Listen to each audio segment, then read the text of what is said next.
माँ आज को जीव कि हाँ जाई कहला कि आज पखाड़ दिवस में किसी करनी कि आज पखाड़ दिवस अरे मोर मार्च 20 बा मन ना मोर जाऊँगी पखाड़ दिवस करवा आम समस्त मिसिकी खाइबा है। हाँ चल आम एटा बेसर करवा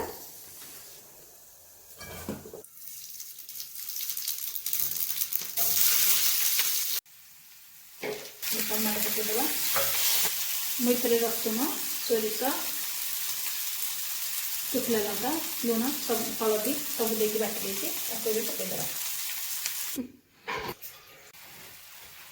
टमाटो हो गला आम परिवा पकईदेवा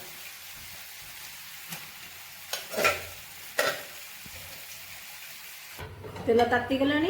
आलू चुड़ी चुड़ी करी से जीरा सोरिष शुखला लंका फुटण देली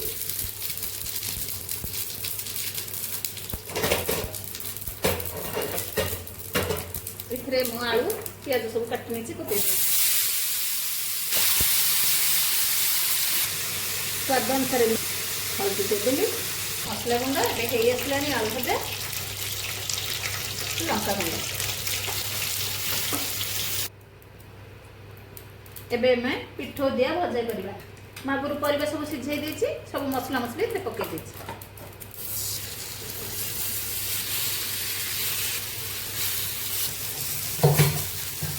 भर्ता करवा तापाई मु तेल नहीं गली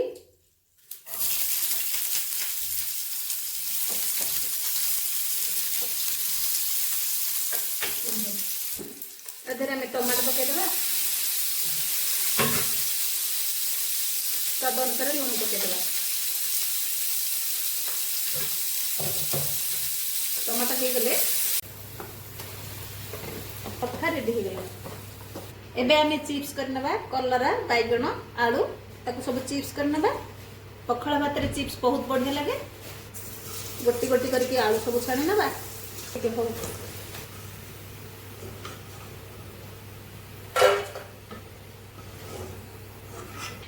बैगण करनबा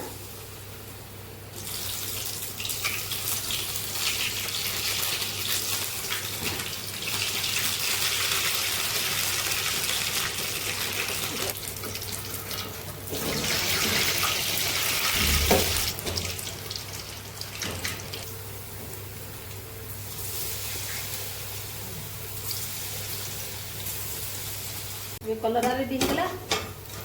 एबे आमे साग भाजी नबा एपटे मु बड़ी भाजी नहीं सेपटे मु पियाज पकई देती दीटा का संगे हिजब सोरिष फुटण करदे सागर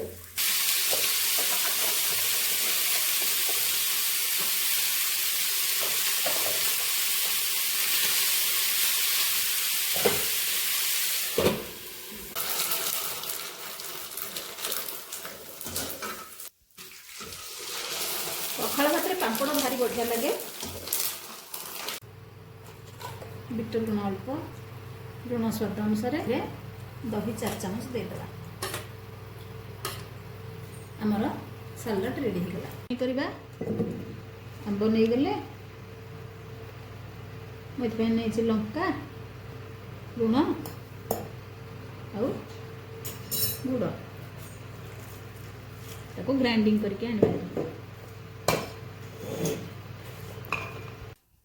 शुखला लंका फुटण ताको पकई नेले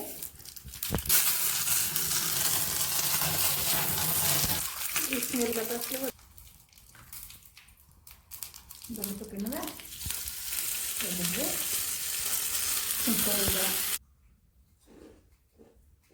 एठी धनिया चटनी मिक्सचर रखी तो आंबुल रखिकी लुण पानी सजाड़ी आ शाग भजा आलू चिड़चिड़ी भजा आलू बैगण भर्ता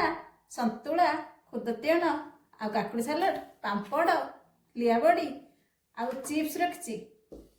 एठी रखी आंब चटनी आठी बेसर करची बरगड़ा दिया बेसर तते भल से बेसर करची आ एठी पिठो दिया भजा करची सब तो पसंद रही आज।